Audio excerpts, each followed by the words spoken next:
बिस्मिल्लाहिर्रहमानिर्रहीम, अस्सलामुअलैकुम, सुबह खैर। आप देख रहे हैं एक्सप्रेसो, मैं हूँ हिना आदिल। मैं हूँ इमरान हसन। इस उम्मीद और दुआ के साथ कि आप खैरियत से हैं। आपके नए वीक के लिए आपको खुशामदीद, हमारी ढेर सारी बेस्ट विशेस। अल्लाह करे आपका ये हफ्ता भी बहुत अच्छा गुजरे, आपकी ज़िंदगी के अच्छे हफ्तों में शुमार हो। और चूँकि इस वक्त तारीख महीने के दरमियान में है, सो बहुत सारे लोग फाइनेंशियली थोड़ा सा परेशान हो जाते हैं, क्योंकि महीना मिड में पहुँचता है, पहले बच्चों की फ़ीसें, घरों के किराए, बिजली की बिल जब निकल जाते हैं ना, तो इस वक्त ज़रा सुकून.com चल रहा होता है, मुश्किल हो जाती है सूरत हाल। उम्मीद ये की जा रही है कि इस महीने के मिड से फ्यूल प्राइसेस थोड़ी कम हो सकती हैं और आने वाले वक्त में अगले 1-2 महीनों के अंदर इन्फ्लेशन मजीद नीचे जा सकती है, तो उससे जो आपका ज़िंदगी गुजारने का साइकिल, उससे थोड़ी बेहतरी आ सकती है। उम्मीद ये है, पर हमारी बेस्ट विशेज़ है, अल्लाह करे आपके लिए ज़्यादा बर्डन ना हो, ज़्यादा मुश्किल ना हो।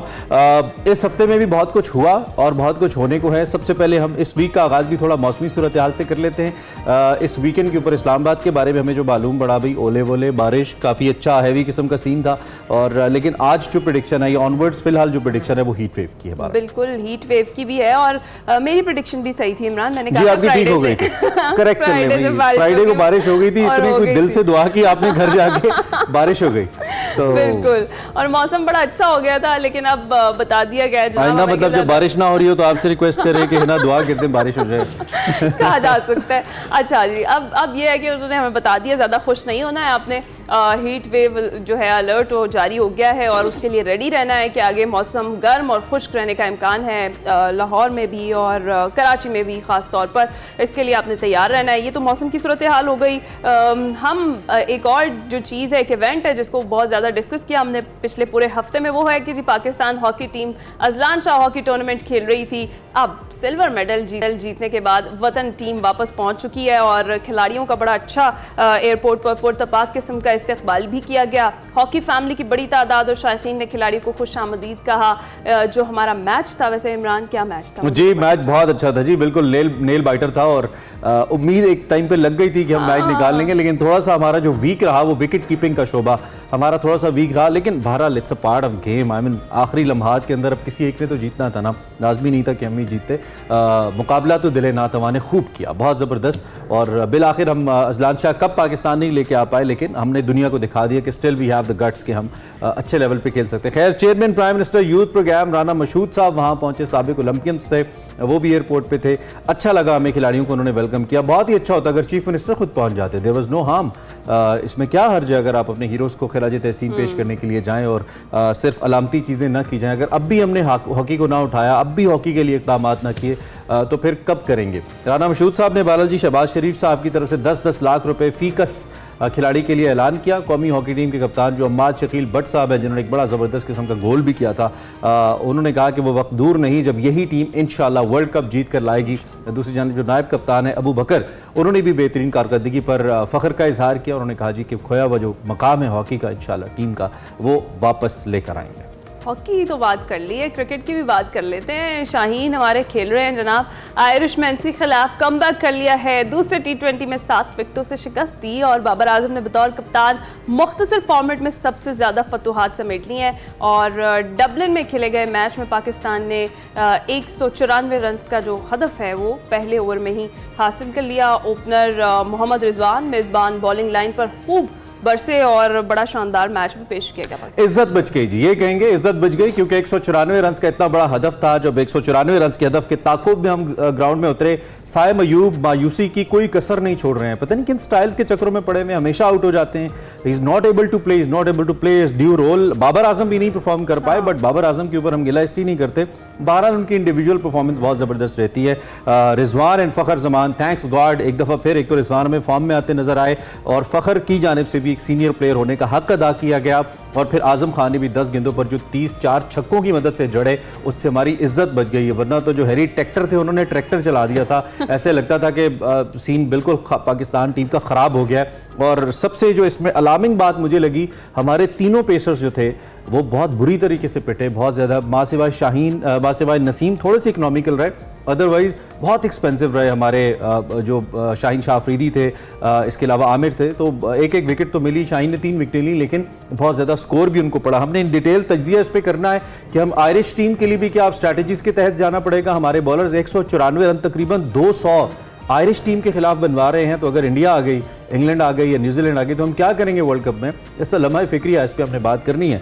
और एक और बड़ी टफ सिचुएशन है, moving on from the cricket, वो आज़ाद कश्मीर के अंदर है, उस पर हमने बात करनी है बिकॉज जो मंजरनामा है वो ठीक नहीं आ रहा है इस वक्त आज़ाद कश्मीर से, लेकिन उसमें हम तज्जिए की बात करेंगे। सो बड़ी खबर देखते हैं और उसमें बात करते हैं।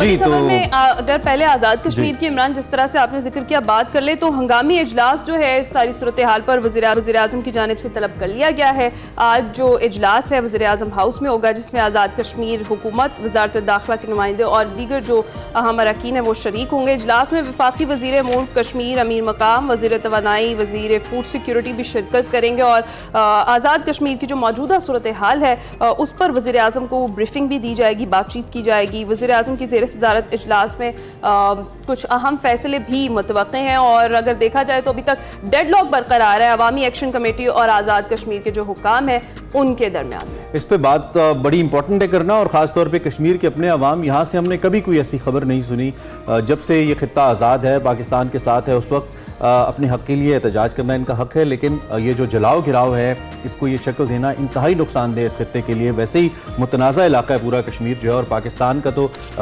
के तो ज़ेर असर जो कश्मीर है वो तो आज़ाद है अपनी पॉलिसीज़ में। They have their own assembly, they have their own cabinet, हर चीज़ को लेकर उनका स्टेटस भी अपना है। उसके बावजूद ऐसी सूरत हाल का सामने आना, जो अहलियान कश्मीर है उनको भी सोच समझ के इक़दाम करने चाहिए। This is very important Kashmir के लिए। दूसरी जानिब सियासी सूरत हाल को भी टच ज़रूर करेंगे क्योंकि सियासी सूरत हाल भी गैर यकीनी तो रहती है। मुझे लगता है गैर यकीनी लफ्ज़ मुस्तकिल है हमारी सियासी सूरत हाल के अंदर। बहुत अरसे के बाद जो साबिक़ वफाकी वज़ीर हैं फवाद चौधरी साहब सामने आए हैं, अरसे के बाद नज़र आए, उन्होंने भी तनकीद की है जनून लीग के ऊपर।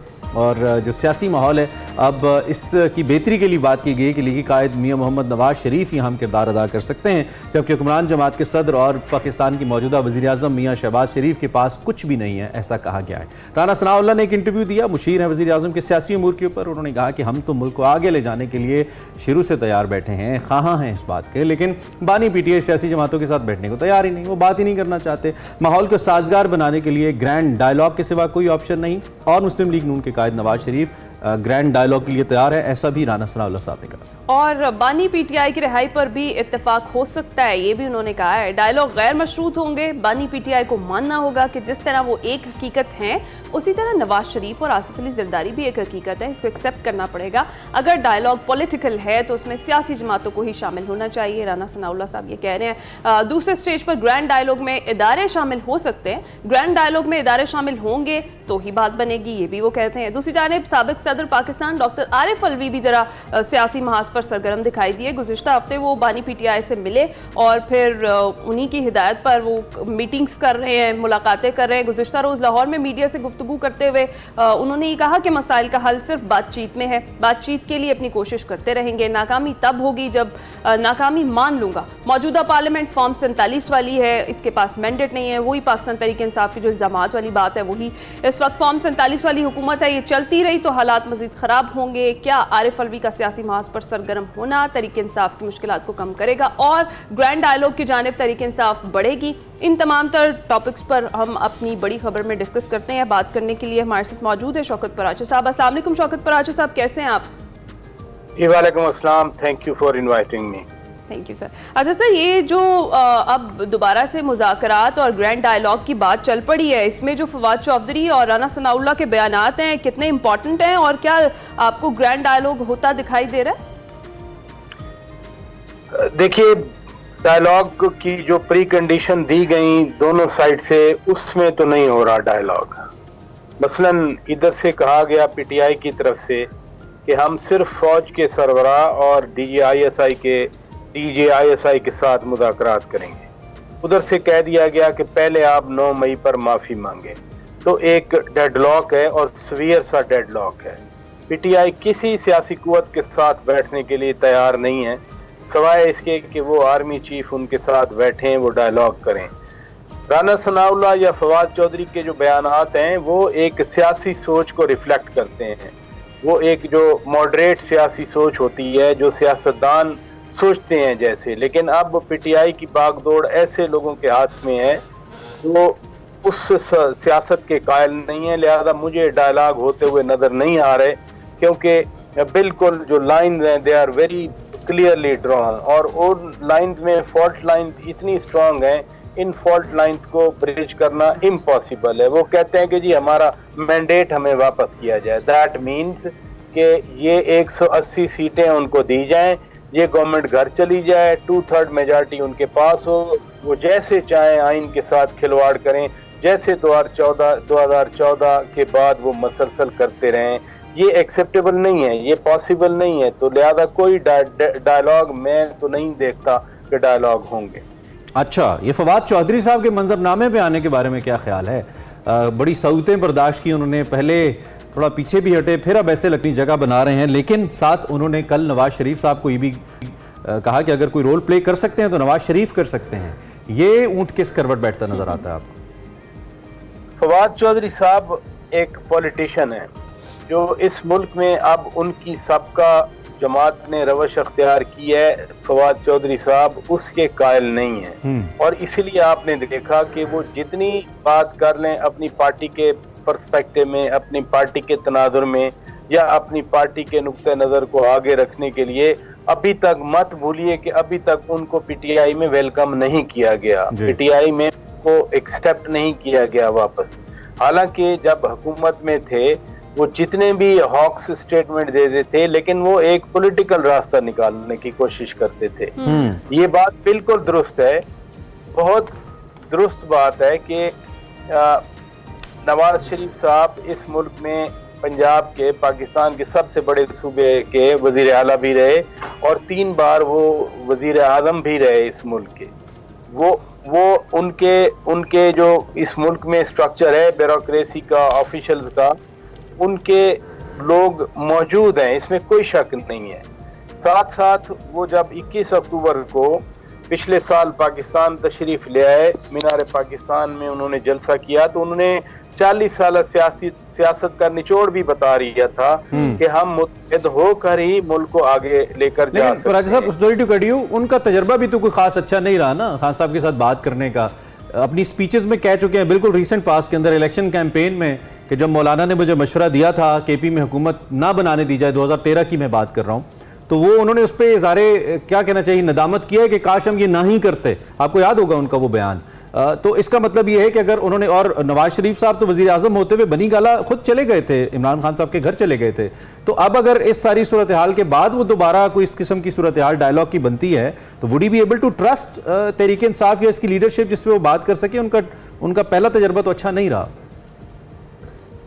सियासत में ट्रस्ट से ज्यादा वो अपनी सोच होती है, जिस सोच के तहत आप एक मुल्क की बागडोर संभाल कर आगे बढ़ रहे होते हैं।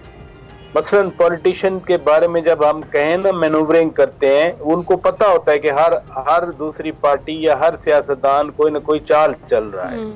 अचकजई साहब को आज सदर पाकिस्तान का उम्मीदवार बनाकर लड़वाया गया।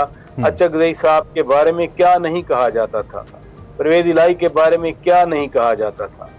अभी भी बहुत सारी इंप्रेशन होती हैं कि परवेज इलाही साहब क्यों पीटीआई में मौजूद हैं। अच्छा, ट्रस्ट से बढ़कर जो बात होती है वो ये है कि आपने अपने अपने पर्सपेक्टिव में खड़े होकर अगर ट्रस्ट करें तो फिर तो दम कर देना अपनी पार्टीज को, फिर तो पीएमएलएन और पीटीआई एक जमात बन जाए। मियां साहब जब बनी गाला गए थे उनको मालूम नहीं था कि इमरान खान 2011 के मीनार पाकिस्तान वाले जलसे के बाद कौन सी पॉलिटिक्स कर रहे हैं। ये सारा कुछ जानते हुए भी पॉलिटिशियंस को आगे बढ़ना होता है। इस वक्त जो फवाद चौधरी की आप बात कर रहे थे, फवाद चौधरी साहब दुरुस्त कह रहे हैं, लेकिन उनकी पार्टी कहाँ मानती है इस वक्त? सही है। अच्छा शौकत पराशर साहब, एक और भी हम जंग छिड़ी हुई देख रहे हैं, लफ्ज़ों की जंग जो छिड़ी हुई है इस वक्त गवर्नर केपी फैसल करीम कुंडी और वज़ीर आला केपी अली अमीन गंडापुर के दरमियान। इसका क्या नतीजा निकलता देख रहे हैं और लग रहा है कि मामला अफ़ाम तफ़हीम से हल हो पाएगा? आपने खुद ही अच्छी बात कर दी कि लफ्ज़ी जंग है और ये लफ्ज़ों तक ही महदूद रहेगी। दोनों डेरा इस्माइल खान से हैं और दोनों मौलाना फजलुर रहमान साहब के आर्च राइवल्स हैं। अली अमीन खान गंडापुर साहब भी उन्हीं के मुखालिफ हैं और इत्तफाक से फैसल करीम खान कुंडी साहब भी उन्हीं के मुखालिफ हैं। दोनों को मौलाना फजलुर रहमान की सूरत में, उनकी पार्टी की सूरत में, वहाँ मकामी सियासत में बहुत बड़ा चैलेंज दरपेश है। कुंडी साहब भी जीते हैं मौलाना फजलुर रहमान के खिलाफ, और इसी तरह अली अमीन आप क्या कह रहे हैं? डीआई खान वाले खाली बातें ही करते हैं, ये कह रहे हैं आप? नहीं, और एक और बात भी कर दूं, शायद कम लोग इस मुल्क में जानते हैं कि अली अमीन खान गंडापुर और फैसल करीम खान कुंडी रिश्तेदार भी हैं आपस में।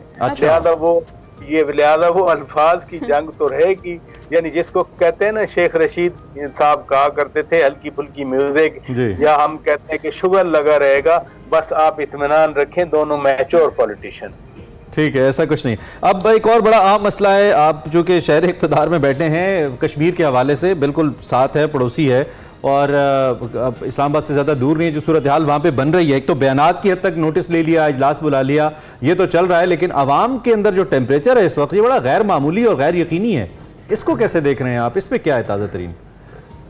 देखें, मेरे लिए सबसे तो तशवीशनाक इस हमारी सियासी तकसीम का एलिमेंट है वो आज़ाद कश्मीर की सूरत हाल है। मैं किसी और एंगल से देखता हूँ। आप इंडियन मीडिया उठाकर देख लें, आपको मालूम हो जाएगा कि इस सूरत हाल का हमारे एक ओवरऑल जो पर्सपेक्टिव है कश्मीर पर, उस पर क्या असर पड़ रहा है। मेरे लिए सबसे ज़्यादा ये तकलीफ दह चीज़ है। बाकी पॉलिटिक्स में मुजाहरे भी होते हैं, जुलूस भी निकलते हैं, जलसे भी हुआ करते हैं, पहली बार नहीं हुआ कि कोई जलसे हो रहे हों, लेकिन जो एंगल आया वायलेंस का, जो एंगल आया एक शदीद तरीन किस्म की नाराबाजी का, और जिसमें पुलिस वाले को उठाकर नीचे फेंक दिया गया, ये बहुत ही तकलीफ दे बात है। कल सदर मुमलिकत आसिफ जरदारी साहब ने भी इस पे इजलास किया, आज वजीर आज़म का इजलास है।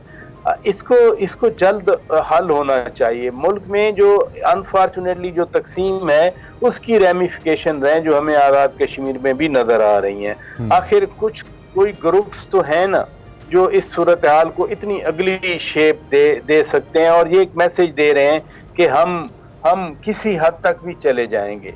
वो जो किसी हद तक जो रेड लाइंस होती हैं हर मुल्क की, हर स्टेट की, वो रेड लाइंस जब क्रॉस होंगी तो मसाइल और बढ़ेंगे।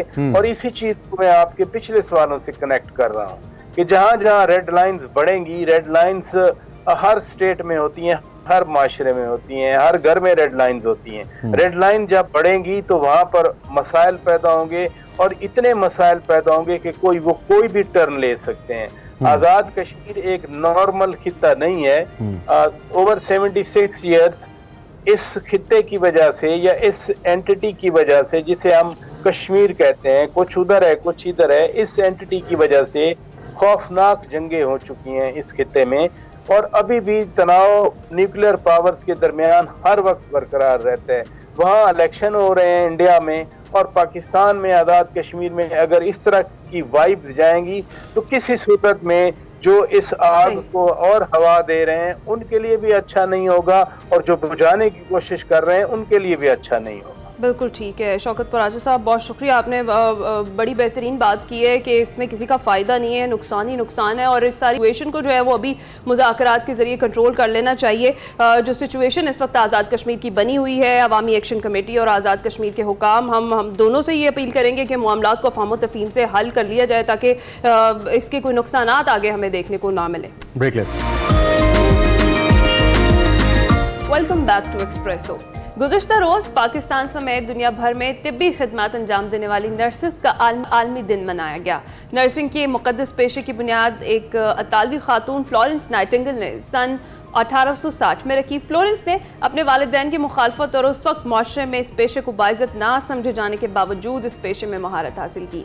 नर्सों का आलमी दिन इसी अजीम खातून को खराज तहसीन पेश करने के लिए है, उनकी यौम पैदाइश पर मनाया जाता है। इस हवाले से पाकिस्तान में ख़ुसूसन फ़ीमेल नर्सिस को क्या मसाइल दरपेश हैं और किस तरह से ये जो पेशा है इसको अपनाना चाहिए हमारी जो नई जनरेशन है इसको, इस पर बात करने के लिए हमारे साथ डॉक्टर तज़ीन अली मौजूद हैं, interim dean of school of nursing and midwifery, उन्हीं से बात कर लेते हैं। जी बिल्कुल, हमारे साथ मौजूद हैं, उनसे हम बात करते हैं। आगा खान यूनिवर्सिटी हॉस्पिटल से इनका ताल्लुक है। Thank you very much doctor Tazeen. और आज इस दिन के मौके पर हम खिराज तहसीन भी पेश करते हैं दुनिया भर की सभी नर्सेस को जो कि खिदमात सर अंजाम दे रही हैं। यकीनी तौर पर आप एक बेहतरीन शोबे से मुंसलिक हैं और बेहतरीन खिदमात सर अंजाम दे रही हैं। डॉक्टर साहब, सबसे पहले तो हमें ये बताइए कि इस दिन की इंपॉर्टेंस पाकिस्तान जैसे ममालिक में क्या है? देखिए जी, बहुत सारे लोगों को अभी तक पाकिस्तान में ये नहीं पता कि नर्सिस होती कौन है, पढ़ाई क्या करती हैं और असल में उनकी क्या, वो कौन सी सर्विसेज प्रोवाइड करती हैं। बहुत सारे लोगों को अभी तक इस बारे में नहीं पता, इसीलिए पाकिस्तान के अंदर हम ये वाला दिन मनाते हैं ताकि सारे लोगों को एटलीस्ट ये पता चले कि नर्सेस और मिडवाइफ मुख्तलिफ शोबों में वो किस तरीके से काम कर रही हैं और इसका फायदा पूरी दुनिया में देखा गया। जिस जिस मुल्क में नर्सेस को बहुत ज्यादा समझा नहीं गया या जो ये इतना इज्जतदार शोबा है उसकी इतनी रिस्पेक्ट नहीं की गई, तो वहां पर इंटरनेशनल नर्सेस और मिडवाइफरी डे ने बड़ा काम अंजाम दिया कि उसकी वजह से लोगों को बहुत सारी चीजें पता चली। अब बात सारी यही है, अभी भी बहुत सारे अच्छे घरों के बच्चियां या बच्चे अभी भी इस शोबे में नहीं दाखिल होते हैं। उनके नजर में कि जी अगर वो MBBS कर लेंगे तो मेडिकल डॉक्टर्स बन जाएंगे तो उनकी बहुत रिस्पेक्ट होगी, जबकि नर्सिंग बहुत आगे निकल चुका है। आज की नर्सें पूरी दुनिया में जाकर बहुत कामयाबी हासिल कर रही हैं और वो पाकिस्तान के अंदर जब अपना तनख्वाह में से चीजें भेज रही होती है, अपने पैसे भेज रही होती है, उसका फायदा उनके पूरे खानदान को होता है। It's not only the development of their family, is the development of the entire community and the nation and the entire world definitely। तो बहुत ज्यादा इकोनॉमिक कंट्रीब्यूशन आज की नर्सेस कर रही हैं। अच्छा डॉक्टर साहिब भाई, बिल्कुल आपने ठीक बात की है कि नर्सिस की जो खिदमात हैं वो नाकाबिल फरामोश हैं और नर्सिंग का शोबा बहुत आगे निकल चुका है। खुसूसी तौर पर पाकिस्तान में नर्सिंग के शोबे को क्या मसाइल दरपेश हैं और उनके लिए क्या सोल्यूशन आप देंगी? देखिए, 3-4 बहुत मोटे, वैसे तो मसले काफी होते हैं और हर डिसिप्लिन में होते हैं, सिर्फ नर्सिंग में नहीं होते, लेकिन 3-4 मैं मोटे यहाँ पर जरूर चैलेंजेस बताऊंगी जो हमारी नर्सिस को बहुत ज्यादा फेस करने पड़े। देखिए, सबसे बड़ी बात यह है कि अब तक जो है नर्सिस को उनके जो उनके रिक्वायर्ड ग्रेड्स हैं वो अब तक नहीं दिए गए।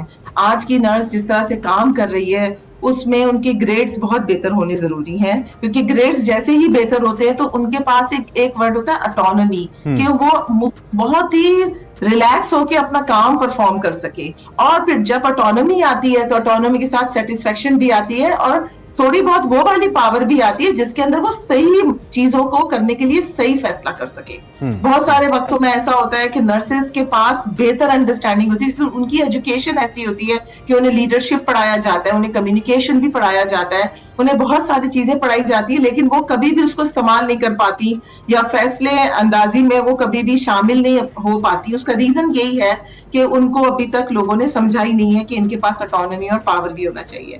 थर्ड जो बिगेस्ट इशू है, हमारे पास बहुत लिमिटेड स्कॉलरशिप्स हैं नर्सेस के लिए। हाँ, हमारे पास थोड़ी सी नेस्ट स्कॉलरशिप्स है लेकिन वो बहुत लिमिटेड है। देखिए, नर्सिंग के अंदर अगर तो हम ये कहें ना कि अपर सोशियो इकोनॉमिक ग्रुप में से लोग आ रहे हैं तो चलें वो अपनी फीस पे कर सके। ज्यादातर नर्सेस के अंदर मिडिल और लोअर सोशियो इकोनॉमिक में से लोग आ रहे होते हैं नर्सिंग करने के लिए। उसमें फिर डेफिनेटली उनके लिए पूरी ट्यूशन फीस पे करना बहुत मुश्किल हो जाता है। तो इसलिए, और गवर्नमेंट के अंदर सीट्स भी इतनी नहीं है, और अगर गवर्नमेंट के अंदर सीट्स हैं तो अभी गवर्नमेंट भी, जो गवर्नमेंट स्कूल ऑफ नर्सिंग है वो स्ट्रगल कर रहे हैं कि उनके पास फैकल्टीज जो है उनकी बहुत अपग्रेडेड एजुकेशन नहीं है, वो मास्टर्स नहीं है, बहुत सारी PhD प्रिपेयर्ड नहीं है। जब वो खुद आला तालीम हासिल नहीं कर रही होंगी तो उनके लिए बहुत मुश्किल होगा कि वो अपने स्टूडेंट्स को भी उसी तरीके से लेकर चले जैसे कि इंटरनेशनल बेंचमार्क में उनको लेकर चलना चाहिए।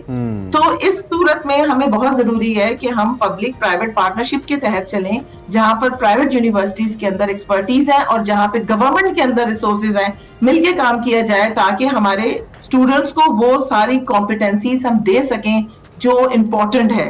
देखिए, एक नर्स की सबसे बड़ी कॉम्पिटेंसी क्या है? उसकी क्लिनिकल कॉम्पिटेंसी है, क्योंकि मरीज को एक डॉक्टर 10-15 मिनट देकर चले जाते हैं, लेकिन बाकी टाइम जो है, बल्कि उससे भी कम, बाकी पूरा टाइम उन्होंने नर्सेस के साथ रहना है। तो नर्सेस ही अगर सही कॉम्पिटेंसी लेंगी तो वो फिर बहुत अच्छे तरीके से अपने मरीज की देखभाल करेंगी, और जितना अच्छी देखभाल करेंगी उतना फायदा क्या होगा? उसका फायदा उस इंसान को होगा जो मरीज था और उसकी फैमिली को होगा।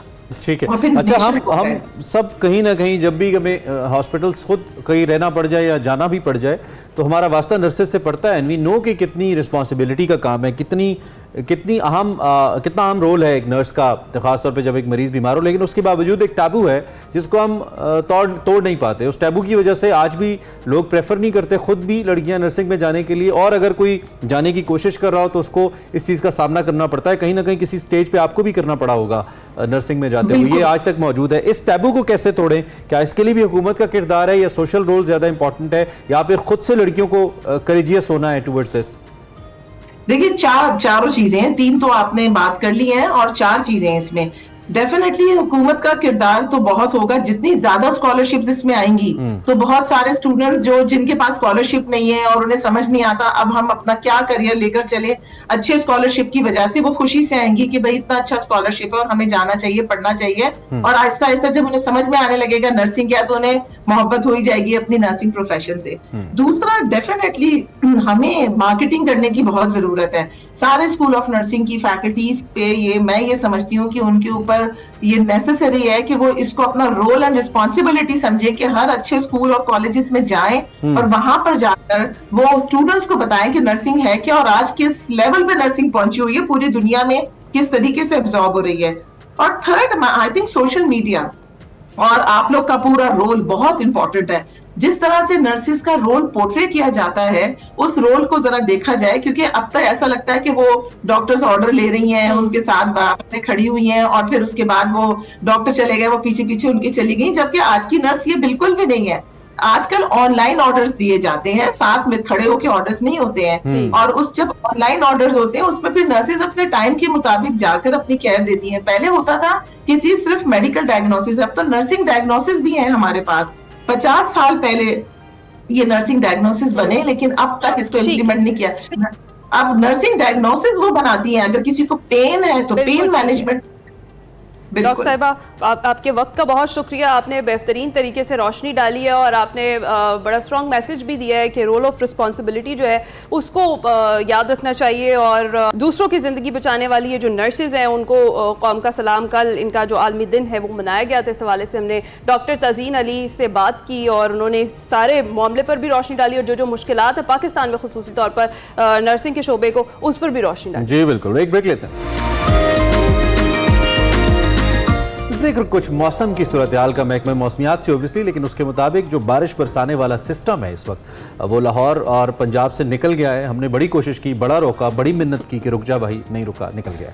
लाहौर में दोबारा कम से कम इस वक्त जो दर्जा हरारत है बढ़कर अब इस वक्त तो मुझे लगता है बाहर 35 होगा, 35-36 तो होना ही चाहिए, लेकिन 38 तक जाने का इम्कान मौजूद है। कल से खुश्क मौसम शुरू होने से गर्मी की शिद्दत में इजाफा होगा, इनफैक्ट आज से मैं कह सकता हूँ कि वो होगा। और जो रवां हफ्ते पारा है वो 45 डिग्री तक हिट कर सकता है। कराची में भी यही सूरत हाल है, टिल इट में टच 40 डिग्रीज। हीट वेव मौजूद है पंजाब के अंदर, मजीद बढ़ सकती है। और फिर अब आगे आने वाला मौसम कैसा होगा इस पे हमने बात करनी है। सरदार सरफराज साहब, चीफ मेट्रोलॉजिस्ट हमारे साथ मौजूद है ना। जी सरदार सरफराज साहब, अस्सलाम वालेकुम।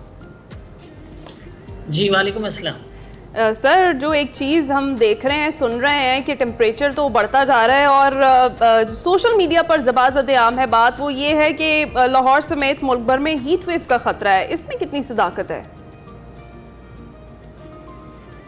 जी बहुत शुक्रिया। देखिए, जाहिर है अब आगे चंद दिनों तक, बल्कि पूरे मई के आखिर तक लगता है कोई इक्का दुक्का जगहों के अलावा ज़्यादातर मौसम खुश्क रहेगा, तो गर्म ऑटोमेटिकली एक तरह से नेचुरली गर्म हो जाएगा।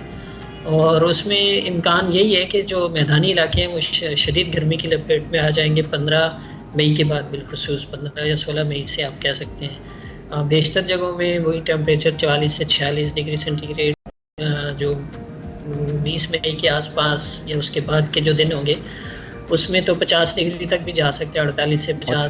खासकर जो साउथ पंजाब के जो इलाके डीजी खान और बक्कर और मियाँ वाली कह लें, और इसी तरह से सिंध के चंद एक तादू, लड़काना, जैकोबाद वगैरह उन इलाकों में मई का जो तीसरा हफ्ता होगा वो खासा शदीद गर्म होगा। तो अब जो है यानी 15 मई से ऑनवर्ड ज़्यादातर गर्म मौसम ही देखने को मिलेगा आपको। कुछ इलाकों में गर्म, कुछ इलाकों में शदीद गर्म। गर्म है या शदीद गर्म है, तीसरा कोई ऑप्शन ही नहीं है। ओह, ये तो बड़ी डरने वाली बात है सरदार साहब। तो ये जो हमारे अपर एरियाज हैं इनकी क्या सूरत हाल है? अब अपर एरियाज में तो खैर जाहिर है इतनी उस तरह की हीट वेव नहीं होती जितनी मैदानी इलाकों में होती है, लेकिन गर्मी जाहिर है कि बिल्कुल ड्राई मौसम अब आगे है तकरीबन, तो इसलिए वहाँ भी टेम्परेचर्स बढ़ जाएंगे। यानी अभी तो मेरे ख्याल में 20s में जो चल रहे थे तो 30s में तो पहुँच ही जाएंगे वो मिड, यानी 34, 35, 32, 34 इस तरह से उस तरफ आप गिलगित बल्तिस्तान वगैरह की तरफ, इस्लामाबाद में भी इवन 38 से 40 के दरमियान जा सकता है। अच्छा, आगे चलकर ये जो 15 मई के बाद के जो दिन होंगे इसमें ये गर्मी फैलती फैलती केपी के बेशतर इलाके, खासकर जनूबी इलाके हैं जो केपी के पेशावर से के साउथ में जितने भी इलाके हैं उसमें DI वगैरह में तो आपको पता है बहुत ज़्यादा गर्मी पड़ती है, तो वहाँ भी यही रेंज होगी 45 से ऊपर ही बेशतर जगहों में टेम्परेचर आपको देखने को मिलेंगे 15-17 मई के बाद के जो दिन होंगे उनमें। अच्छा, तो सरदार साहब कोई हम उम्मीद ना लगाएं कि कोई सिस्टम दाखिल होगा बारिशें बरसाने वाला मई के एंड तक, तो बिल्कुल आपने क्लियर बता दिया है, कहीं ना कहीं से बारिश का कोई इम्कान हो, कोई हम खुशी मना लें थोड़ी सी, क्योंकि ऑलरेडी अभी इतनी गर्मी है जिस तरह से आप बता रहे हैं कि मज़ीद अगले आने वाले दिनों में तो शदीद गर्मी जो है वो होगी।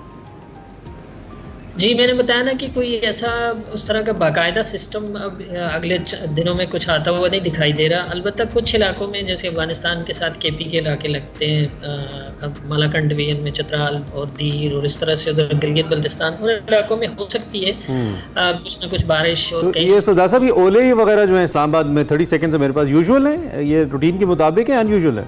ये जो 2 दिन पहले अनयूजुअल है। मई के महीने में अमूमन ऐसा नहीं देखा गया कभी सीन, और इतने बड़े साइज के और इतने मतलब हेवी हेल स्टॉर्म हुआ है इस्लामाबाद और उससे ऊपर जो नॉर्थ के इलाके हैं तो उन जगहों में भी बहुत ज्यादा हुआ है, तो अनयूजुअल है मई में इस तरह। ठीक है सर साहब, thank you very much on a short notice for joining us. हमें मौसम की ताज़ा तरीन सूरत हाल से आ रहे थे। मई का तीसरा हफ्ता शदीद गर्म होने वाला है, कुछ हिस्सों में 50 डिग्री तक भी टेम्परेचर जाएगा। Lahore is gonna be hot today और आने वाले काफ़ी दिनों के लिए अभी मालूम नहीं है बारिश कब होगी, आपको बताएंगे। एक ब्रेक लेते हैं।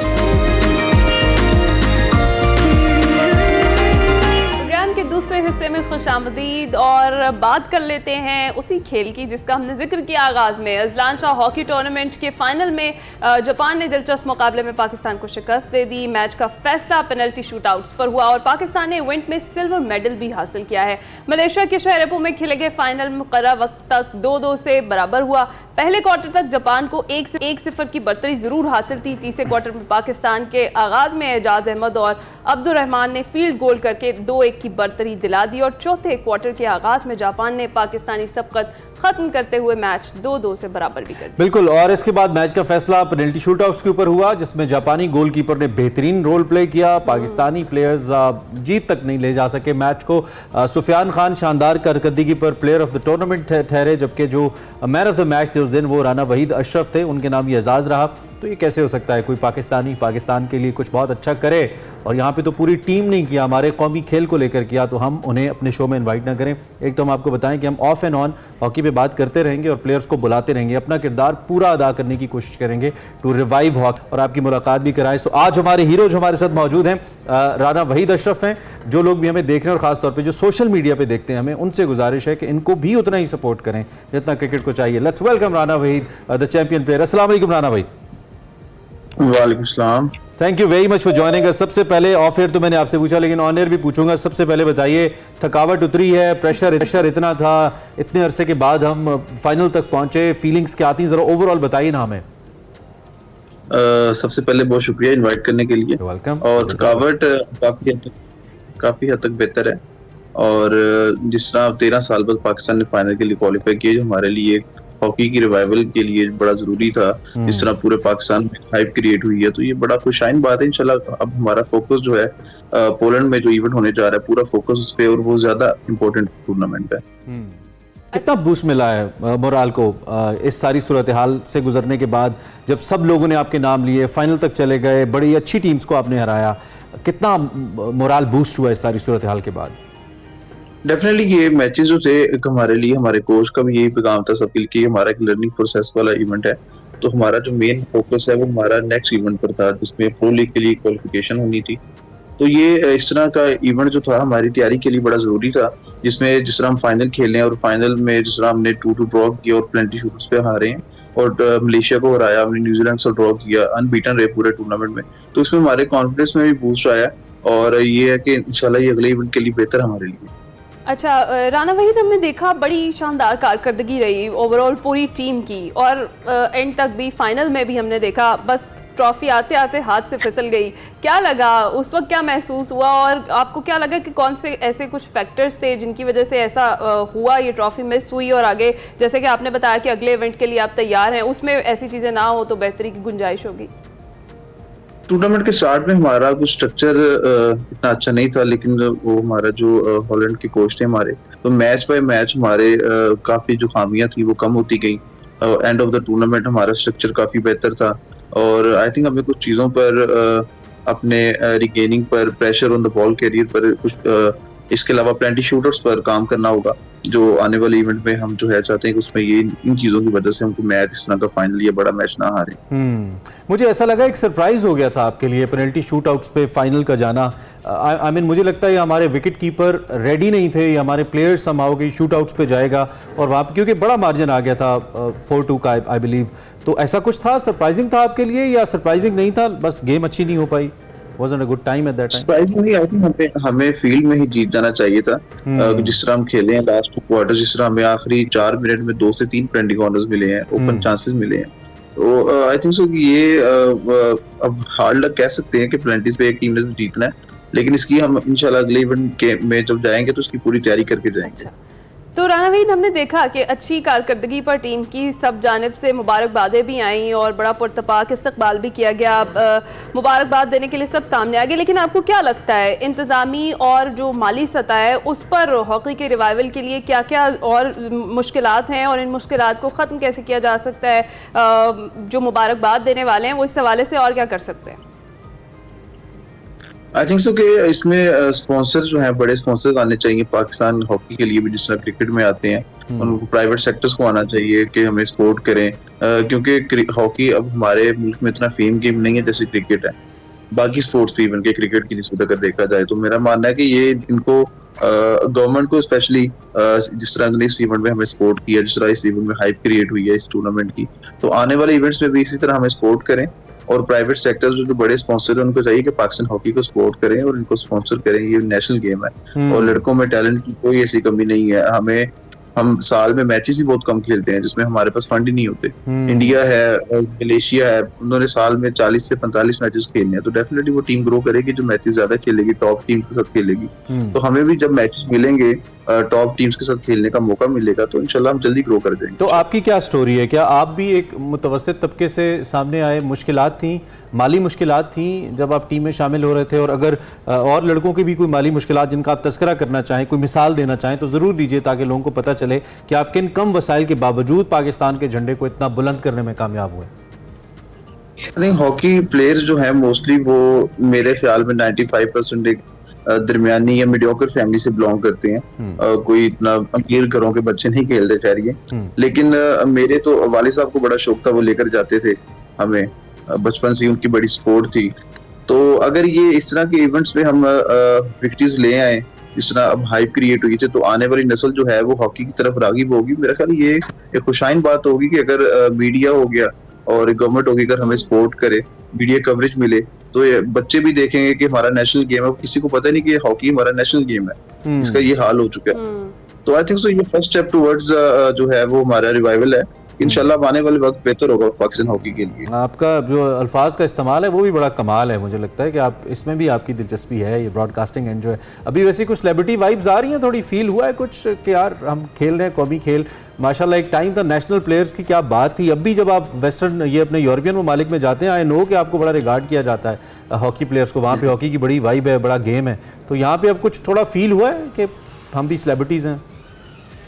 बिल्कुल फील हुआ है। जिस तरह मीडिया के सेलिब्रिटीज, बड़े बड़े सेलिब्रिटीज ने हमें मतलब ट्वीट किए हमारे बारे में, हमें एयरपोर्ट पे इतना पुरतबाक इस्तकबाल हुआ है हमारा, तो हम तो हैरान थे कि फर्स्ट टाइम जो ऐसे इतनी दुनिया हमें रिसीव करने आई है, पहली दफा आई है सेलिब्रिटी वाली फीलिंग। इंशाल्लाह ये फीलिंग जो है इंशाल्लाह आती रहनी चाहिए आगे भी, कि ये ना हो कि अगले इवेंट में कोई बुरा हो या आने वाले वक्त में कुछ बुरा हो जाए, ये सब खत्म हो जाए। ये स्पोर्ट जो है वो रहनी चाहिए। हार जीत खेल का हिस्सा है मेरा ख्याल, लेकिन जो है अब ज्यादातर मुल्क का नाम जो है वो इंशाल्लाह रोशन करेंगे आने वाले वक्त में। अच्छा राना भाई, जिस तरह से अभी हम बात कर रहे थे, कंपेयर कर रहे थे क्रिकेट के साथ कि उतनी हाइप, उतनी सपोर्ट जितनी क्रिकेट को मिलती है हॉकी को भी मिले तो इसका रिवाइवल हो सकता है। अभी हमने जिस तरह से देखा कि जो अभी फाइनल के प्लेयर्स भी थे, उनके पास भी ना तो जॉब सिक्योरिटी है प्रॉपर और ना ही सेंट्रल कॉन्टैक्ट है। इसके बरक्स अगर हम देखें तो जो पीसीबी है वो पाकिस्तान हॉकी फेडरेशन बराह रास्त तो हुकूमत के अंडर आता है, लेकिन पीसीबी उस तरीके से नहीं है। तो आपको क्या लगता है इस हवाले से हुकूमत क्या कर सकती है? आई थिंक सबसे पहले जो सबसे बड़ा जो मेन एक पॉइंट है वो ये कि जॉब्स का वाला जो आपने बात की, हमारे काफी ऐसे नेशनल प्लेयर हैं टीम में खेल रहे हैं, उनके पास जॉब्स नहीं है। तो कुछ हैं वो स्टाइपेंड्स ले रहे हैं, कुछ माहाना जो है वजीफा ले रहे हैं 30,000, जिसे एक नेशनल प्लेयर की इतनी सैलरी नहीं होनी चाहिए। पिछले कुछ हफ्ते में हुकूमत के से लेटर निकला था कि जो डिपार्टमेंटल हॉकी है, डिपार्टमेंटल जो स्पोर्ट्स हैं वो जो बहाल की जाए, लड़कों को नौकरियां दी जाए। जब इस तरह कंपटीशन होगा डिपार्टमेंट्स में तो नई नस्ल भी हॉकी खेलेगी। जब एक बच्चे को, छोटे बच्चे को नजर ही नहीं आएगा, अपने सीनियर प्लेयर को जब देखेगा उसको जॉब ही नहीं है, उसने अपनी पूरी उम्र जो है वो हॉकी को दे दी है, अपनी एक गेम को दे दी है, और अगर उसके पास end of the day job ही नहीं है तो उस बच्चे ने क्या देकर खेलना है हॉकी या कोई भी स्पोर्ट्स। तो जॉब्स जो है वो हमने प्राइम मिनिस्टर से भी रिक्वेस्ट करता हूँ कि वो जो है हमारी जॉब्स बहाल करें, और नए डिपार्टमेंट्स को भी आना चाहिए कि वो हॉकी की डिफरेंट जो स्पोर्ट्स की हैं वो टीम्स बनाएं।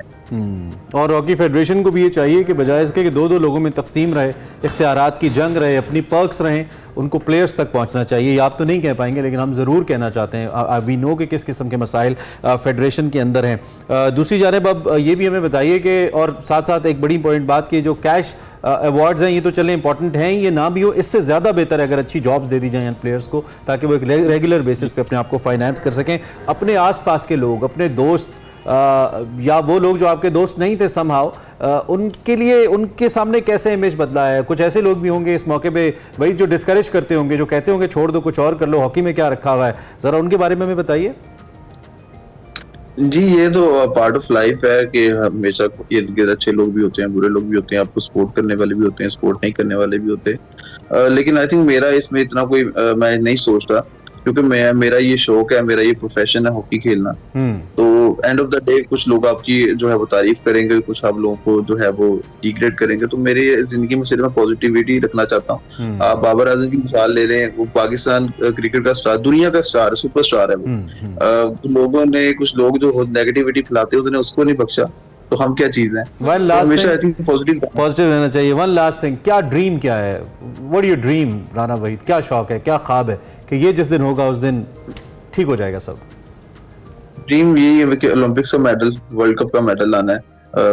ये बस ये सबसे बड़ा ड्रीम मेरा यही है, इसलिए हम पाकिस्तान को रिप्रेजेंट कर रहे हैं, इसके लिए खेलते हैं, और ये मेरा ड्रीम इंशाल्लाह ये पूरा करके जो है इंशाल्लाह हॉकी को इंशाल्लाह। बहुत शुक्रिया राना वहीद, आपने बड़े अच्छे तरीके से हमें बताया कि उस वक्त आपकी क्या फीलिंग्स थी और आगे आपके गोल्स क्या हैं। इंशाल्लाह अल्लाह ताला आपको उनमें कामयाब भी करे, हमारी ये दुआ है। और हम यही कहेंगे, होकर भी यही कहेंगे कि खुदारा हॉकी को भी सपोर्ट कीजिए उसी तरीके से जिस तरह से क्रिकेट को सपोर्ट किया जाता है, और जिस तरह से हमारे प्लेयर ने बात की कि अगर डिपार्टमेंटल शुरू हो जाए हॉकी तो उससे भी बड़े फवायद हैं और इसको रिवाइवल में बड़ी सारी हेल्प मिलेगी। जी, हुकाम को क्या शहबाज शरीफ साहब आपको कहेंगे और मरियम नवाज साहिबा आपको कहेंगे, मुराद अली शाह साहब आपको कहेंगे। देखिए इसको, देख लेते हैं। एक्सप्रेसो में एक बार फिर से खुशामदीद। माइंड मैटर्स आपको दिखाते हैं जहां वकार मलिक और डॉक्टर कंवल आज बात कर रहे हैं मशहूर यूरोपीय आर्टिस्ट ऑगस्ट शॉफ के हवाले से कि वो पंजाब क्यों आए। सुनते हैं। कारमंद और आप देख रहे हैं माइंड मैटर्स। गुज़श्ता एक सेगमेंट में हमने बहुत तफसील से महाराजा शेर सिंह के हवाले से बात की थी। डॉक्टर कंवल खालिद साहब ने हमें बहुत तफसील से बताया था उनके दौरे जो हुक्मरानी है और वो किस तरह कत्ल हुए, और बहुत ही कमाल तारीख़ के औराक जो उन्होंने हमने दोबारा से खंगाले। और इसके अलावा एक खातून हुक्मरान का जिक्र किया गया जो कि पंजाब की बहुत ही अहम हुक्मरान रही हैं, और उसके अलावा बहुत सारी उस कहानी में बातें थी शेर सिंह के हवाले से। लेकिन एक दो चीज़ें जो थी वो उन पर बड़ी तफसील से बात करना ज़रूरी है। डॉक्टर साहब बहुत बहुत शुक्रिया आपका। महाराजा शेर सिंह का दौर हुक्मरानी हो गया 3 साल तकरीबन, या 1841 से 1843। तो आपने बताया कि वो बड़ी अच्छी सरपरस्ती करते थे और फ़न के हवाले से जो है वो और यहाँ पे मेरा ख्याल है कि आपके और उनका एक एरिया है ना, जब आपका भी मुसव्वरी का और फिर महाराजा शेर सिंह ने जिस तरह सरप्रस्ती की, किस तरह सरप्रस्ती की और किस तरह के मतलब अमूमी तौर पे हम इस तरह के जो सिपह सलार होते हैं और इस तरह के जो लोग होते हैं, और स्पेशली वो फ़ौज में मकबूल भी थे, आपने बताया था, तो हम एक्सपेक्ट कम करते हैं कि वो मुसव्वरी की सरप्रस्ती करेंगे। सबसे पहले तो आदाब। बहुत शुक्रिया। और दूसरी बात ये है कि ये हमारा एक बड़ा मिसकॉन्सेप्ट है कि जो इक़्तिदार में हैं या जो फ़ौज के साथ एसोसिएटेड हैं, ये जिस दौर की हम बात कर रहे हैं उस दौर के अंदर जो भी कोई शख्स साहिब इक़्तिदार या कोई साहिब सरवत था, उसके बारे में अंडरस्टूड समझा जाता था कि ये फ़ाइन आर्ट्स को जो है पैट्रोनाइज़ करेगा। ये बिल्कुल ऐसा ही है कि जैसे आप किसी की हम गाड़ियाँ, घर, पिजारो देखते हैं तो हम उसको स्टेटस सिंबल लेते हैं। उस दौर के होने की एक अलामत जो थी वो ये थी कि उसके कुतुब खाने में कितनी किताबें हैं और ये कि वो कितना फ़ाइन आर्टिस्ट जो है, या उसमें ये ज़हन में रखिएगा कि उसमें music, dance, poetry, literature, painting सब कुछ शामिल था, चुनांचे ये उसका हिस्सा था। और महाराजा शेर सिंह के हवाले से मैं बिल्कुल इस बात को कहूँगी कि जब इन्होंने इक़्तिदार संभाला, इक़्तिदार संभालने से पहले हम हमेशा बात करते हैं कि अकबर और जहांगीर आर्ट के बड़े दिलदादा थे। हमने आज तक ये बात नहीं की महाराजा रंजीत सिंह के साहबजादे महाराजा शेर सिंह जो हैं, उनको भी फ़ाइन आर्ट्स के साथ बहुत शौक़ था, ख़ुसूसन मिनीचर पेंटिंग के साथ। और उनके वालिद की, महाराजा रंजीत सिंह की ज़िंदगी में भी हमें कुछ वाक़यात मिलते हैं जहाँ से पता चलता है कि Maharaja Sher Singh was very much into fine arts. Maharaja Ranjit Singh के दरबार में भी बहुत सारे मुसव्वरान जो थे वो एसोसिएटेड थे और उनमें से कुछ को महाराजा शेर सिंह ने भी कंटिन्यू किया, लेकिन उसके साथ साथ जो है इनके दौर में एक अहम वाक़या होता है और वो ये है कि एक यूरोपियन पेंटर जो है वो पंजाब में आता है और वो है ऑगस्ट श्याफ्ट। ऑगस्ट श्याफ्ट जो है वो बुनियादी तौर पे जर्मन माँ बाप का बेटा है, लेकिन ये लोग हंगरी शिफ्ट हो गए थे, तो ये वहीं पले बड़े और वहीं से आर्ट सीखते हैं। यहीं पे ऑगस्ट श्याफ्ट ने अपनी आर्ट की ट्रेनिंग ली और उस दौर के अंदर जो बहुत सारे यूरोपियन आर्टिस्ट जो हैं वो पैट्रनेज के लिए, कमीशन के लिए या कमाने के लिए मुख्तलिफ इलाकों में जाते थे, जो कि ओरिएंटल एरियाज़ जो हैं उनमें बहुत आते हैं। चुनांचे ये भी टर्की से होता हुआ घूमता फिरता ये इंडिया आता है और ये 1838 में 1838 में बॉम्बे में आके इसका बहरी जहाज़ रुकता है। उसके बाद हमें कोलकाता के एक अखबार में एक्सट्रैक्ट मिलता है 1839 का गालिबन, जिसमें कि वो अपने आप को एडवर्टाइज़ कर रहा है कि मैं बहुत अच्छा पेंटर हूँ, मैं पोर्ट्रेट बहुत अच्छी बनाता हूँ।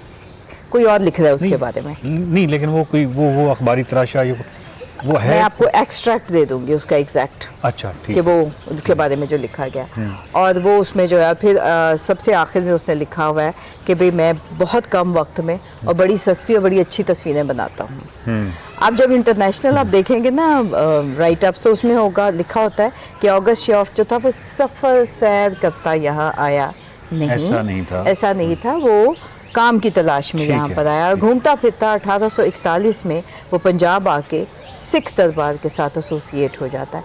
और जब महाराजा शेर सिंह ने, अच्छा जब ये आते थे तो इन्होंने बगल में अपनी कुछ तस्वीरें दबाई होती थी जो कि वो दिखाते थे कि भाई मैं ये हूँ। तो शेर सिंह को इसका काम पसंद आया, इसने अपने साथ इंगेज किया। उसके बाद 1 साल तक ये महाराजा शेर सिंह के दरबार में रहा तकरीबन, और महाराजा शेर सिंह ने इसको फुल्ली पैट्रोनाइज़ किया, इसके आर्ट को अप्रिशिएट किया, इसको इतना एक्नॉलेज किया और वो उनको रेजिडेंस भी यहाँ दे दी जाती है। वो यहाँ पे, अच्छा अब यहाँ पर आने के बाद उन्होंने मुख्तलिफ लोगों के स्केचेस बनाने शुरू किए। एक और दिलचस्प बात ये बताती चलूँ कि वो रिकॉर्ड इकट्ठा करते हैं, कुछ लोगों की पेंटिंग्स वहीं बनाते हैं, कुछ लोगों को जो है वो उनकी ड्राइंग्स जो हैं वो इकट्ठी करते हैं। कोई मुयस्सर है उनकी ड्राइंग्स, कोई काम ऐसा उनका काम तो है आपको नॉट हिज स्केचेस, लेकिन उसकी फाइनल पेंटिंग जो है वो, और जो उनकी सबसे मशहूर पेंटिंग है जिसको लाहौर दरबार की पेंटिंग नाम से याद किया जाता है, यहाँ पर 1 साल रह के तो वो फिर अफ़गानिस्तान, इजिप्ट और पर्शिया, यहाँ से होते हुए वो रशिया की तरफ, अगर मेरे नाम कुछ आगे पीछे हो तो माजरत, और सेंट पीटर्सबर्ग में वो कुछ हिस्सा रह के then he went to Vienna. और वियना में 1855 के सैलून में उनकी एक पेंटिंग डिस्प्ले होती है जिसको लाहौर कोर्ट या लाहौर दरबार के नाम से याद किया जाता है, जिसमें 100 से ज़्यादा कैरेक्टर्स उन्होंने पेंट किए हैं। And this is one of the largest paintings जो कि वहाँ पे बनाई गई। और उस पेंटिंग के जो स्केचेस थे, क्योंकि जो बहुत सारे किरदार उन्होंने बनाए वो उनकी डेथ हो चुकी हुई थी, तो वो हमारे लोकल आर्टिस्ट ने जो पोर्ट्रेट बनाए हुए थे उन्होंने उनसे रेफरेंसेस लिए थे। हमारा लोकल आर्टिस्ट इतनी शानदार स्केचिंग और ड्राइंग करता था। और ये जो पेंटिंग है बाद में जब इनकी डेथ हो जाती है ऑगस्ट शॉफ्ट की, बल्कि उससे पहले ही, ये फिर पोजेशन में आती है महाराजा दलीप सिंह के। दलीप सिंह इंग्लैंड जा चुके हैं एग्ज़ाइल होके यहाँ से, और दलीप सिंह के पास जो ऑगस्ट शॉफ्ट की पेंटिंग्स हैं जो कि एक से ज़्यादा थी, दलीप सिंह की डेथ के बाद वो उनकी साहबजादी के पास आती हैं जिनका नाम है प्रिंसेस बाम्बा। ओके, और इस पे हम तफसील से बात कर सकते हैं। प्रिंसेस बाम्बा फिर लाहौर आ जाती हैं। लाहौर आने के बाद उनकी डेथ के बाद ये जो ऑगस्ट शॉफ्ट की पेंटिंग्स की इतनी बड़ी कलेक्शन थी वो हुकूमत पाकिस्तान को डोनेट कर जाती है। अब वो पेंटिंग्स कहाँ हैं, कौन सी हैं, कैसी हैं, इस पे फिर हम अगली दफ़ा बात करेंगे। बहुत शुक्रिया, देखते रहिए mind matter. Back to espresso.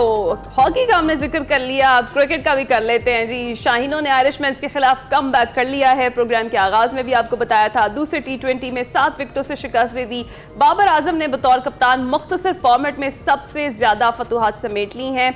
और डबलिन में खेले गए मैच में पाकिस्तान ने 194 रन का हदफ 3.1 ओवर पहले ही हासिल कर लिया। बड़ी बात है जी, हासिल कर लिया। हम तो डर गए थे, प्रोग्राम के शुरू में भी मैंने बात की, जिस तरह हमारा फॉल ऑफ विकेट हुआ। I think first was fallen at 6 and then 13 पे दूसरी विकेट, और बाबर आजम आउट होते हैं जब तो वैसे ही हमें लगता है कि अब तो टीम जैसे अब तो साया ही उठ गया ना सर से, जैसे बाप का साया उठ जाता है, बच्चे बेचारे परेशान हो जाते हैं, ऐसा होता है बाबर का। लेकिन फिर कल प्रूव किया, रिजवान ने अपना एक्सपीरियंस दिखाया, फखर जमान ने बहुत जबरदस्त अपना एक्सपीरियंस दिखाया। 75 रन की नाकाबिले शिकस्त इनिंग्स खेली, 4 छक्के 7 चौके लगाए। फखर जमान ने 6 छक्कों और 6 चौकों की मदद से 78 रन स्कोर किए। उन्होंने भी, उनका जो स्ट्राइक रेट था दैट्स बीन ऑलमोस्ट 200 के नज़दीक उनका स्ट्राइक रेट भी रहा। इसी तरह आजम खान की भी बड़ी एक अच्छी मीनिंगफुल इनिंग्स थी उनकी, 10 गेंदों के ऊपर 30 रन की, जिसमें ज़बरदस्त किस्म के 4 छक्के शामिल थे।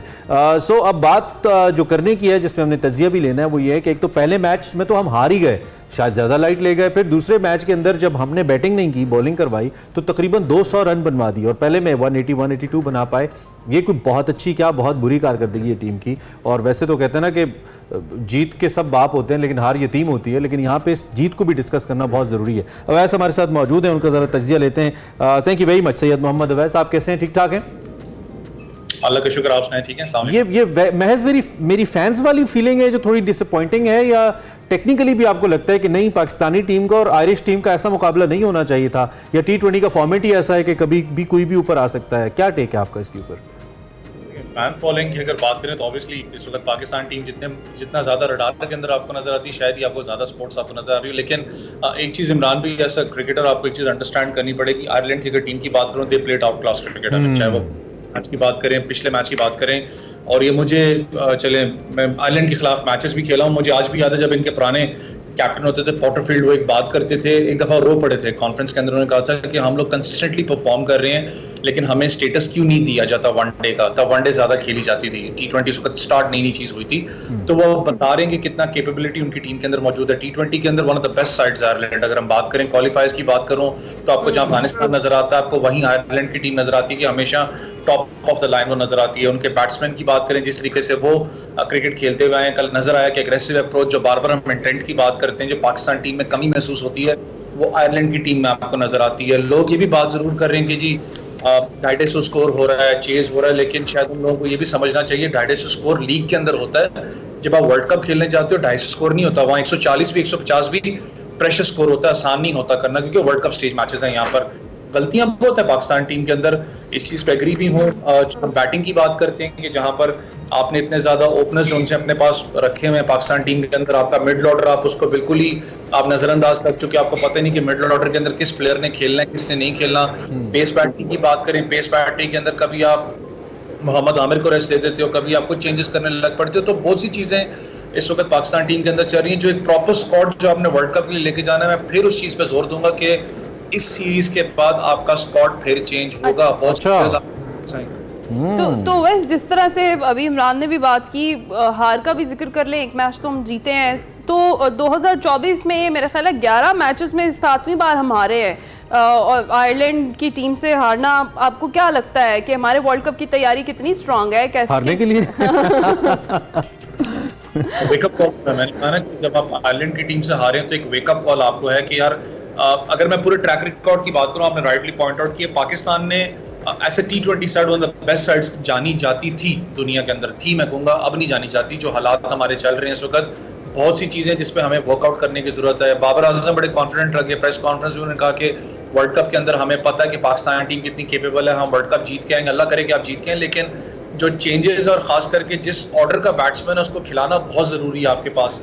ओपनर्स आपके पास, साइम अयूब पे मैं क्रिटिसिज्म नहीं करना चाहता, लेकिन यार एक अगर आप साइम अयूब कर लें थोड़ा, अब बनता है तो आप नो लुक शॉट को इतना वो सर पे बिठा लिए कि आप ज्यादातर उसी एरिया के अंदर आप आउट, जहां पर स्लोअर बॉल रिसीव होती है वहीं अपना स्क्वायर लेग की तरफ हिट, डीप स्क्वायर लेग की तरफ हिट करने जाते हो, या मिड विकेट पे आप कैच आउट हो, ज्यादातर इनका पैराग्राफ वही नजर आपको आ रहा है। मैं उस हक कि आप रिजवान और बाबर की जोड़ी को छेड़ते, आपने उसको छेड़ा, ठीक है, आप इनको लेके इनको चांसेस बहुत ज्यादा दिए कि मिडिल ऑर्डर की बात करें, आपके पास उस्मान खान मौजूद हैं, वो ज्यादा कंसिस्टेंटली परफॉर्म नहीं कर पाए। मैं बड़ा शौक था इस चीज में कि आपने दोनों मैचेस में उनको खिलाया ही नहीं आयरलैंड में, जहां पर आपने उनको कॉन्फिडेंस गेन करवाना था, आप उनको इस सिचुएशन में डालेंगे जहां पर आपको या तो डू एंड डाई सिचुएशन बन जाएगी या प्रेशर सिचुएशन होगी कि डू एंड डाई, जीतना या हारना है, आपने आयरलैंड के खिलाफ मैच खेलना है, तो एक प्रेशर सिचुएशन से गुजरता है। मिडिल ऑर्डर की बात करें, अभी भी आपका अनस्टेबल मिडिल ऑर्डर है, खुदा ना अगर बाबर जल्दी आउट होता है, रिजवान आपका जल्दी आउट होता है, फखर आउट हो जाता है, एक बात कर रहा हूँ, तो आपका मिडिल ऑर्डर कौन लेके आगे चलेगा? आपको अभी तक कल हमने 2 इतने सीनियर्स इकट्ठे हमने भेजे, वजीर दाखिला और चेयरमैन पीसीबी दोनों इकट्ठे कल चले गए वहाँ पे, उसके बावजूद टीम की परफॉर्मेंस पे कोई असर नहीं पड़ा। उनके जाने का कोई असर तो पड़ना चाहिए था। मोहसिन नकवी साहब भी गए, वजीर दाखिला भी और चेयरमैन पीसीबी दोनों इकट्ठे थे। देखिए इस वक्त कोशिश तो पूरी की जा रही है कि पाकिस्तान टीम को कॉन्फिडेंस दिया जाए, चाहे वो वहाब रियाज की सूरत में हो, इस वक्त वो मौजूद है वहाँ पर। मोहसिन नकवी साहब खुद भी कल वहाँ पर के सीरियसनेस दी जा रही है कि वर्ल्ड कप आ रहा है, तो आपको आते हैं पूरी कौम की आपसे कि आप अच्छा परफॉर्म करके दिखाएंगे। क्या महज ये मैसेज देने के लिए मोहसिन नकवी साहब डबलिन चले गए और पहली हार पर इतनी जल्दी इस तरीके से उनका जाना जेब देता है उनको इतनी जल्दी बहैसियत तो चेयरमैन पीसीबी, और इसके साथ साथ 2 वजारतें भी हैं उनके पास? देखिए बड़ा मैं कंफ्यूज था कि 2 वजारतें हैं, पावरफुल है, इसको जो उसके पास सीट है इसको सबसे पावरफुल है, he is the right decision maker, company से पूछना भी राइट डिसीजन मेकर है कि हाँ करना है नहीं करना। लेकिन 2 चीजें यहाँ पर, अगर आप पूरे पाकिस्तान टीम के इस वक्त माहौल देखें, अल्लाह करे शायद मैं गलत हूँ, जब शाहीन को कप्तान बनाया गया था आपको पता था तब भी वो गलत हुआ था, बाबर आजम को जिस तरीके से हटाया गया था तब भी वो गलत था, फिर अब शाहीन को जब उतारा गया तब भी वो गलत था, कि आपने बड़ा स्टेबिलिटी क्रिकेट के अंदर जो सा टीम के अंदर पैदा की थी। कुछ हद तक मुझे लगता है कि शायद मोहसिन नकवी साहब इसी चीज को कवर करने वहां पर थोड़ा सा बैठने जाते हैं, लड़कों के साथ दिलासा देते हैं उनको कि रिलैक्स रहें, आपने टीम बन के खेलना है, पाकिस्तान के लिए खेलना है, पाकिस्तान सबसे पहले आपके लिए। ये चीज शायद आज भी नजर आती है कि मोहसिन नकवी साहब इसको लेकर अच्छा, जहां इतना क्रिटिसाइज कर रहे हैं ना, वहां पे एक मेरे लिए थोड़ा साया ऑफ रिलीफ ये था कि 194 रन को आप चेस करने, तकरीबन 10 रन पर ओवर से आप उतरे हैं और आप 2 विकेटें 13 रन पे गवा बैठे हैं, जिसमें एक बाबर आजम भी है।